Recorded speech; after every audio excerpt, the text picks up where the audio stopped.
When Dr. Bonus and I started our experiments in the mid-1970s, there were maybe 50,000 articles on glutathione in the medical literature. Today, there are at least 3 times that many, the gist of which is summarized elegantly in the new edition of Dr. Gutman's book on glutathione. It's a fabulous book, not only because I saw my name in it, but because it is so readable and comprehensive, and I thoroughly recommend it. Now, back to the 1970s. As most of you know, we found that a specially prepared whey protein isolate, now called Immunocal, when fed to mice, enabled them to make a stronger immune response, and they also showed greater resistance to infections like salmonella, which is food poisoning, or pneumococcus. And in addition, these mice were protected against developing cancer, and they lived longer. So there was an anti-cancer, anti-aging effect as well. Now, all these findings were very exciting, but we didn't know what in the Immunocal was responsible for these effects. Then by chance, one day, Dr. Bonus happened to be talking to a colleague in the Department of Surgery where he worked at McGill, who said to him, "I think we're looking at glutathione." We had never even heard of glutathione. However, we soon learned that glutathione is a very important substance found in every cell in the body, in the plant and animal kingdom, even in microorganisms and fungi. And it has multiple functions, and as we learned later, it's especially important for the immune system. And we showed that mice fed Immunocal indeed had not only an enhanced response, but also they developed increased glutathione levels in their tissues, while the control mice fed a placebo diet did not. And later on, Dr. Lanz extended this finding to humans. He showed that when healthy young adults were fed Immunocal for 3 months, the glutathione values in their lymphocytes rose by 35%. Now, glutathione is generally made inside the cells from 3 amino acids.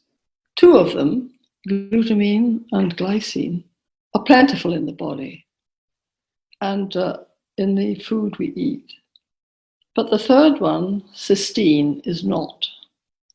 It is easily damaged by heat or mechanical stress, so is mostly the best sources are raw foods, raw meat, raw eggs, raw milk, and so forth. So it's the availability of cysteine that limits the ability of a cell to make glutathione. Very important. Now, Immunocal is a rich source of cysteine. So the explanation of our findings was that Immunotech provided the cysteine needed to make glutathione, and this enabled the immune system to reach its full potential. Now, as I've already indicated, glutathione carries out many vital functions in the body. First of all, it is the master antioxidant. We all know about the importance of antioxidants, and many people take supplements like vitamin C or vitamin E, or eat foodstuffs rich in antioxidants like blueberries, or drink red wine, which apparently has lots of antioxidants in it. But by far the most important antioxidant in the body is glutathione.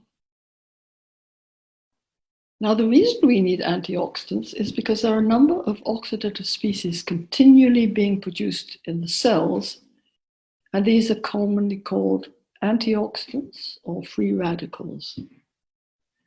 These are highly reactive and will damage a cell component in a matter of microseconds if they're not inactivated by an antioxidant, usually glutathione. which then gets regenerated. So when the number of free radicals is high and there's not enough glutathione to take care of them, this leads to what we call oxidative stress. The cell functions poorly and may even succumb. You may wonder where these free radicals come from. Well, in order for a cell to carry out its particular function, it must metabolize foodstuffs like glucose in order to generate energy. And in doing so, these oxyradicals get spun off, so to speak, as an unwanted side effect. So that is one source. And there are many other sources of free radicals I could mention. For example, those produced by external influences such as sunlight on the skin or X-irradiation. Now, the immune system is very sensitive to low glutathione levels and functions poorly under these conditions. It's needed to make many of the intricate steps involved in generating an immune response. Too many to mention, but I will give you some examples.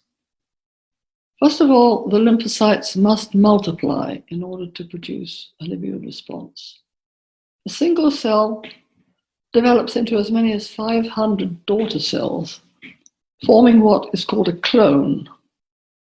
So now the body will require 500 times as much glutathione. In the case of one lymphocyte, the B cell, it will then make lots of antibody to take care of the infection, again needing glutathione to do so. And another type of lymphocyte called a killer T cell will attack and destroy virally infected cells, but it cannot do this unless it has sufficient glutathione. And for any inflammatory condition, whether acute, like an infection, or chronic, like rheumatoid arthritis, there will be many free radicals produced. I have read somewhere that on average, a lymphocyte uses up to half of its glutathione in 5 to 6 hours. Another point is that glutathione can also directly inhibit the replication of viruses. I recently read an article saying that glutathione deficiency is the most plausible explanation for serious illness and death in COVID-19 patients, and recommending the use of glutathione for treatment and prevention. Another important function of glutathione is detoxification. It is your major detoxifying agent. The glutathione combines with toxins and forms water-soluble compounds, which are then eliminated through the urine or the feces. One point I should mention that in this case, the glutathione is not regenerated, but is lost from the body, so there's always a need for replenishment of cysteine to make glutathione, especially if the body is dealing with a toxin like mercury poisoning, for example. Much of the detoxification is carried out in the liver and kidneys, so there's a lot of glutathione found in these organs. And lack of it can lead to poor liver function and damage to cells and organs of the body if the toxins build up in the circulation to a sufficiently large amount. Now, where do these toxins come from? Well, some are acquired from external sources like the air or water pollutants, cigarette smoke, heavy metals like mercury, household cleaners, and so forth, many. Another source is from drugs. Almost all drugs bind to glutathione prior to removal. If you were to take 4 extra strength one day, this would in fact consume up to half the total cysteine that you would normally consume that day. Other toxins are produced by the body, such as hormones, estrogen, and so forth. So, to conclude briefly, glutathione is your body's most important antioxidant, detoxifying agent, and needed to support the immune system to allow it to reach its full potential. So taking Immunocal has many benefits. I rather like this quote. The glutathione status of the cell is probably the most accurate single indicator of the health of the cell. As glutathione levels go, so will the fortunes of the cell.